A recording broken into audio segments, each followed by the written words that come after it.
প্রথমে Adobe Photoshop open করে নিলাম, তারপর নিউ ক্লিক করে হোয়াইট হাইট 2000x2000 ওকে দিলাম।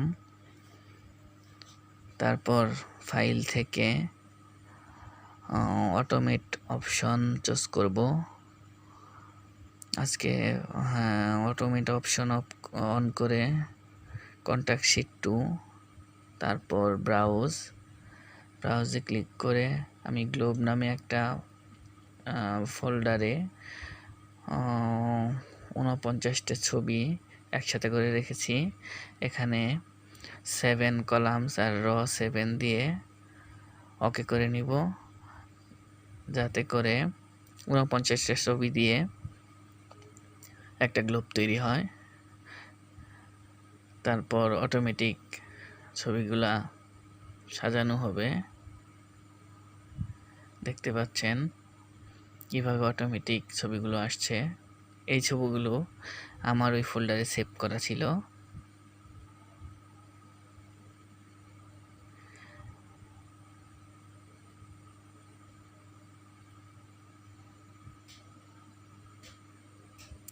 এই 49টা ছবি যখন আসবে তখন অটোমেটিক বন্ধ হয়ে যাবে। হ্যাঁ, এই যে এসে পড়ছে।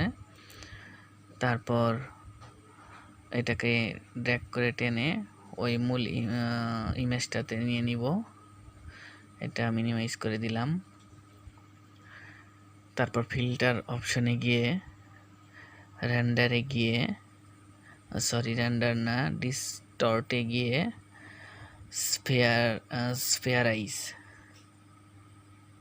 স্ফেয়ারাইজে 100% অ্যামাউন্ট দিয়ে ওকে করে দিব। এই যে আমাদের গ্লোব তৈরি হয়ে গেল। এখন এটাকে আমি কেটে নিব,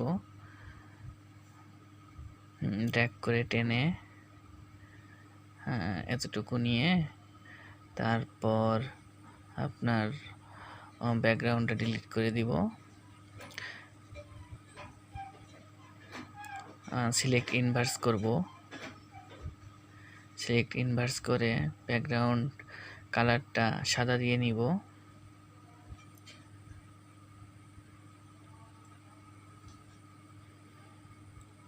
তারপর সিলেক্টিভ টুল দ্বারা একটা ডুপ্লিকেট লেয়ার তৈরি করব। লেয়ার তৈরি করে এই গ্লোবের ছবিটা অন্য একটা নিউ ইমেজ নিয়ে সেখানে ড্র্যাগ করে টেনে দিব।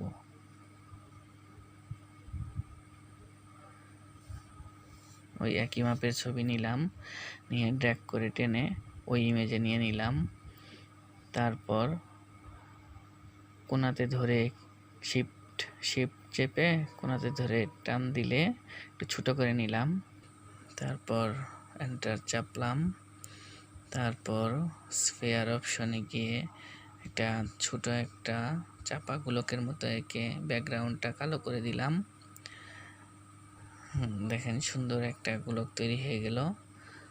এখন ফাইলে গিয়ে সেভ অ্যাজ, নাম দিব গ্লোব। তারপর জেপিজি ফরম্যাটে সেভ করে নিব। হয়ে গেল কত সুন্দর একটা গ্লোবের ছবি।